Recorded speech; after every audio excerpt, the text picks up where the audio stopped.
ভয়াবহ তুষারপাত ও ভারী বৃষ্টিতে আফগানিস্তানে ৬১ জনের মৃত্যু। চীন কানাডাকে জীবন্ত খেয়ে ফেলবে, ট্রাম্প। নির্বাচনেও নিয়ম হলেই জামায়াত ক্ষমতায় আসবে, হর্ষবর্ধন শ্রীংলা।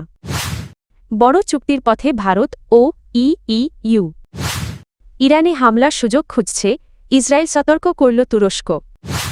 ভয়াবহ তুষারপাত ও ভারী বৃষ্টিতে আফগানিস্তানে গত ৩ দিনে অন্তত ৬১ জনের মৃত্যু হয়েছে। দেশটির মধ্য ও উত্তরাঞ্চলীয় বিভিন্ন প্রদেশে এই প্রাণহানির ঘটনা ঘটে।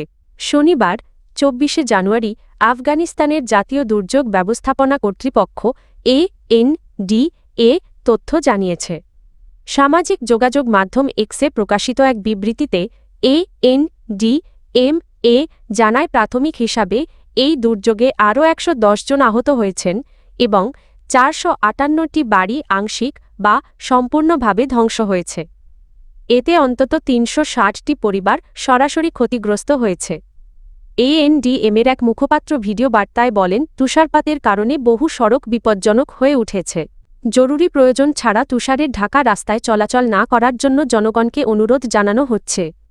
পারওয়ান প্রাদেশিক প্রশাসন জানিয়েছে, প্রতিকূল আবহাওয়ার কারণে আফগানিস্তানের অন্যতম গুরুত্বপূর্ণ মহাসড়ক সালাং পাস সাময়িকভাবে বন্ধ করে দেওয়া হয়েছে। এছাড়া মধ্যাঞ্চলীয় বামিয়ান প্রদেশে একটি পাহাড়ি গিরিপথে আটকে পড়া পর্যটকদের মধ্যে জরুরি খাদ্য সহায়তা বিতরণ করা হয়েছে। কর্তৃপক্ষ জানিয়েছে, পরিস্থিতি পর্যবেক্ষণে রাখা হয়েছে এবং ক্ষতিগ্রস্ত এলাকাগুলোতে উদ্ধার ও সহায়তা কার্যক্রম অব্যাহত রয়েছে। মার্কিন প্রেসিডেন্ট ডোনাল্ড ট্রাম্প সতর্ক করে বলেছেন, কানাডা যদি চীনের জন্য যুক্তরাষ্ট্রে পণ্য পাঠানোর ড্রপ অফ পোর্টে পরিণত হয় তাহলে তা হবে মারাত্মক ভুল। এতে চীন কানাডাকে সম্পূর্ণভাবে গ্রাস করবে।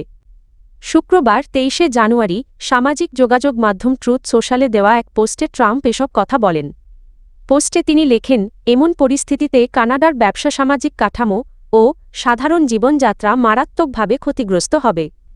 চীনের সঙ্গে কোনো ধরনের বাণিজ্যিক চুক্তি হলে কঠোর পদক্ষেপ নেওয়ার হুঁশিয়ারি দিয়ে ট্রাম্প বলেন, কানাডা যদি চীনের সঙ্গে চুক্তিতে যায় তাহলে যুক্তরাষ্ট্রে প্রবেশ করা সব কানাডীয় পণ্যের ওপর তাৎক্ষণিকভাবে ১০০% শুল্ক আরোপ করা হবে। পোস্টের শেষে ট্রাম্প লেখেন, এই বিষয়ে আপনার মনোযোগের জন্য ধন্যবাদ।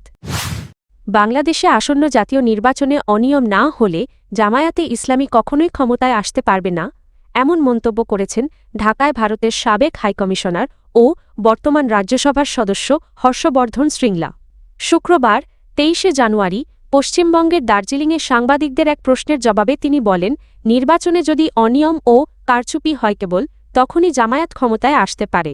সুষ্ঠু নির্বাচনে তারা কখনোই জিততে পারেনি, ভবিষ্যতেও পারবে না।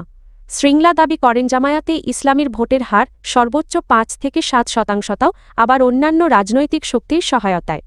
বাংলাদেশের নির্বাচন প্রসঙ্গে ভারতের পররাষ্ট্র মন্ত্রণালয়ের সাবেক এই সচিব বলেন, ভারত সবসময় বাংলাদেশে একটি অবাধ, সুষ্ঠু ও অন্তর্ভুক্তিমূলক নির্বাচন চায় যেখানে সব রাজনৈতিক দল অংশ নিতে পারবে।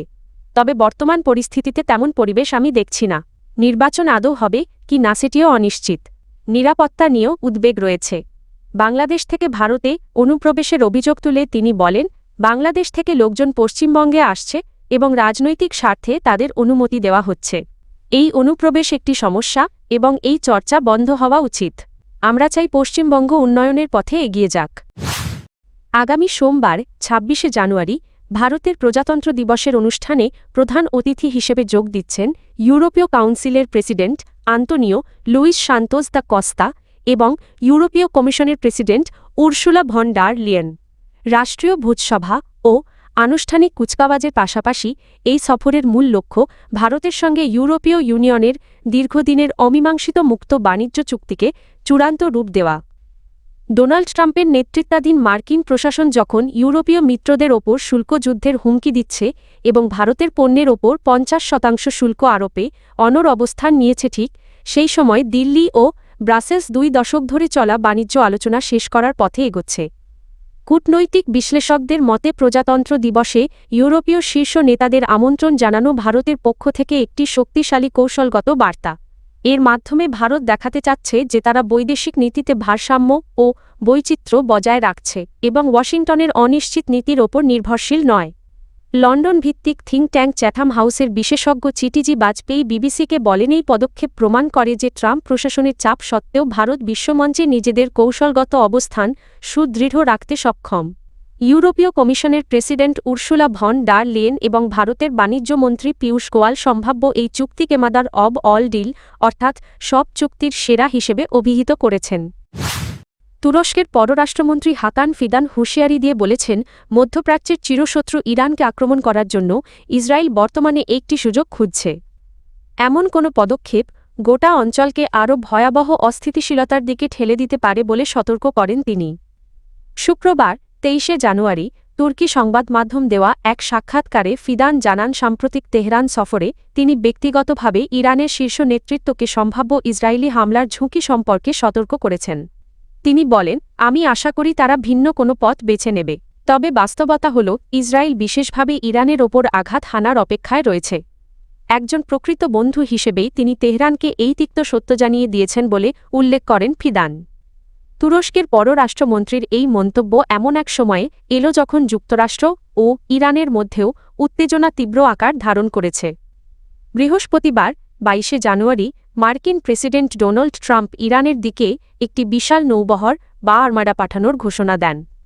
ওয়াশিংটনের এই অবস্থানের পর তেহরান থেকেও কঠোর প্রতিক্রিয়া জানানো হয়েছে।